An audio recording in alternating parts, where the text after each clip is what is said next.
મૃદંગ જ એમના હૃદયનો ધબકાર છે.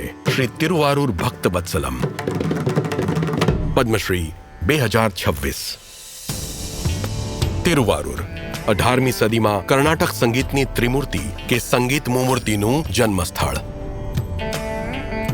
હું સંગીતમય વાતાવરણમાં મોટો થયો છું. મારી માતા તિરુવારુર તંજાવુર ક્ષેત્રની એક પ્રતિષ્ઠિત સંગીતજ્ઞ હતી. જ્યારે હું માત્ર 18 વર્ષનો હતો ત્યારે મને મારા પિતાની ગેરહાજરી વર્તાવા લાગી. કહેવાય છે કે માં એક પવિત્ર મંદિર જેવી હોય છે અને મારા જીવનમાં આ વાત તદ્દન એક સત્ય સાબિત થયું છે. નાના નાના સંગીતના કાર્યક્રમોમાં ભાગ લઈને મારી માએ એના 3 ભાઈઓ અને અમારી જવાબદારી ઉપાડી. દરરોજ બાળક ભક્તવત્સલમની સવાર પોતાની માં આનંદવલ્લીની પ્રાર્થના અને ભક્તિ ગીતોના મધુર સ્વરની સાથે થતી હતી. સંગીત સાંભળી એ મંત્રમુગ્ધ થઈ જતા.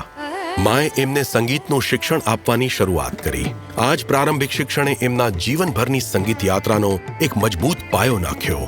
થોડા જ સમયમાં તેઓ પોતાની માતા અને મામા સાથે સ્થાનિક સંગીતના કાર્યક્રમમાં સંગત કરવા લાગ્યા. મારા મામા તિરુવારુર કૃષ્ણમૂર્તિ, એમની પાસેથી મેં જીદ કરીને મૃદંગ શીખવાની શરૂઆત કરી. તેઓ મને શીખવવા તો માંગતા હતા, પણ તેઓ અચકાતા હતા, કારણ કે સંગીતકારો માટે કોઈ નિયમિત આવક નહોતી.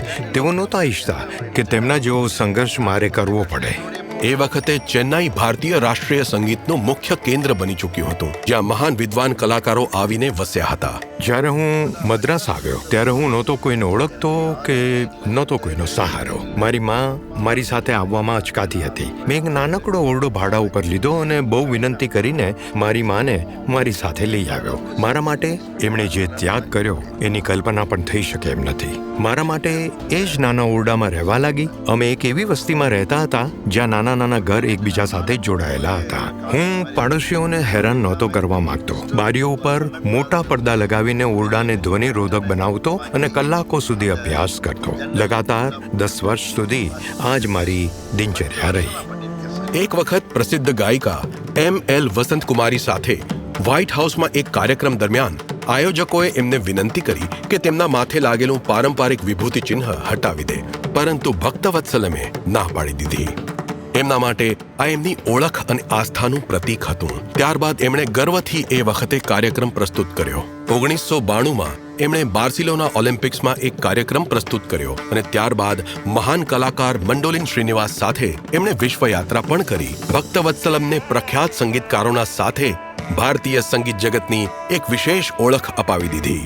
સંગીતમાં નાવીન્ય લાવનાર તરીકે એમણે વિશાળ તાલવાદ્ય સમૂહોની એવી અનોખી પ્રસ્તુતિઓની સંરચના કરી જેને પહેલા ક્યારેય કોઈએ નહોતી સાંભળી. તેમની સંસ્થા લય મધુરા સ્કૂલ ઓફ મ્યુઝિકના માધ્યમથી તેઓ 1000થી વધારે શિષ્યોને પ્રશિક્ષિત કરી ચૂક્યા છે. கற்க கசடர கற்பவை கற்றபின் நிற்க அதற்கு தக. જે જ્ઞાન શીખવા યોગ્ય છે એને પૂરી નિષ્ઠાથી શીખો અને પછી જીવનભર એ જ સિદ્ધાંતોને અનુરૂપ આચરણ પણ કરો. સંગીત મારો શ્વાસ છે.